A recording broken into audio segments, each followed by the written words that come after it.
Periyar Maniamma Institute of Science and Technology, Tanjavur, BArc, ranked number 18 in India by IIR. மக்களவை தேர்தல் முடிவுகள் வெளியாகி வரக்கூடிய சூழ்நிலையில் இப்பொழுது முக்கிய அரசியல் நிகழ்வுகள் அரங்கேறி வருகிறது.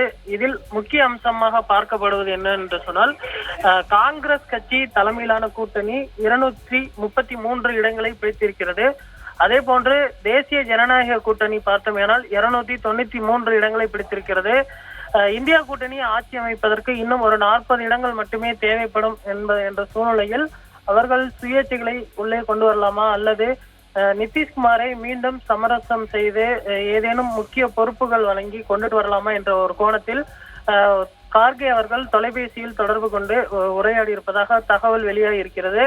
அதே போன்று ஆந்திராவில் தெலுங்கு தேசம் கட்சி தலைவர் சந்திரபாபு நாயுடு அவர்களையும் தொலைபேசி வாயிலாக தொடர்பு கொண்டு பேசியிருப்பதாக தகவல்கள் வெளியாக இருக்கக்கூடிய சூழ்நிலையில் இன்று மாலை ஒரு 6 மணி அளவில் ஒரு அவசர ஆலோசனை கூட்டமானது நடைபெற இருக்கிறது. இதில் என்ன மாதிரியான வியூகங்கள் வகுக்கலாம், யாருக்கு என்ன பதவிகள் கொடுத்து சமரசம் செய்து ஆட்சியை தக்க வைக்கலாம், ஆட்சியை எப்படியாவது பிடித்து விட வேண்டும் என்ற ஒரு முனைப்பில் இந்தியா கூட்டணி கட்சியினர் காய் நகர்த்தி வருகின்றனர்.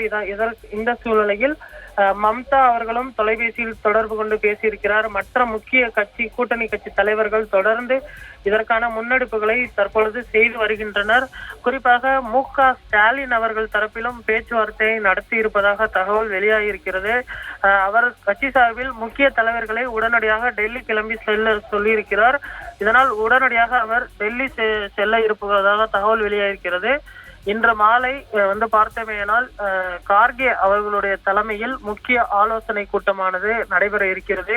இந்த ஆலோசனைக்கு பின்பு ஏதேனும் முக்கிய அறிவிப்புகள் வெளியாகுமா அல்லது ஏதேனும் மற்ற கட்சிகளுடன் பேச்சுவார்த்தை நடத்துவது தொடர்பான விவரம் வெளியாகுமா என்ற ஒரு எதிர்பார்ப்பு எழுந்திருக்கிறது.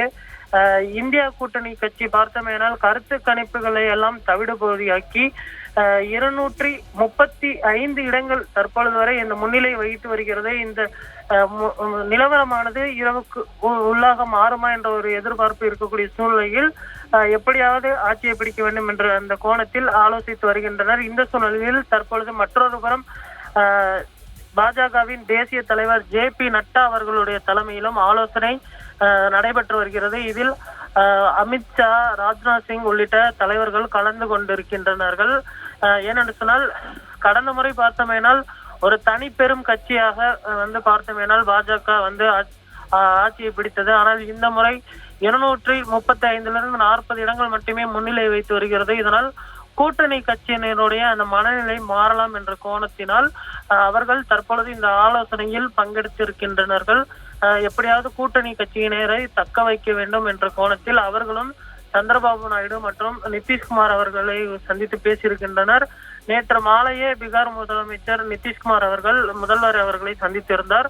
மீண்டும் இன்றைய தினமும் அவர்கள் தொலைபேசியில் தொடர்பு கொண்டு பேசியிருக்கின்றனர்.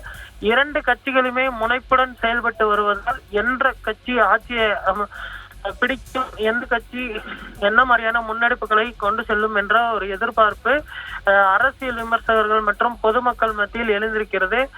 ஏனென்று சொன்னால், தற்பொழுது வரை ஒரு 60% வாக்குகள் தான் எண்ணப்பட்டிருக்கின்றன. இன்னும் ஒரு 40% எண்ண வேண்டியிருக்கிறது.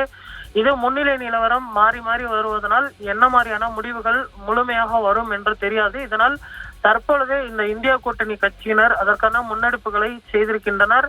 நாளைய தினம் உடனடியாக டெல்லி கிளம்பி வருவதற்கு அனைத்து இந்தியா கூட்டணி கட்சி தலைவர்களும் டெல்லி கிளம்பி செல்ல இருக்கின்றனர். குறிப்பாக சரத்பவார், மம்தா பானர்ஜி, மற்ற ஆம் ஆத்மி கட்சி தலைவர்களும் இந்த ஆலோசனையில் பங்கேற்பார்கள் என தெரிய வருகிறது. சுரேஷ்.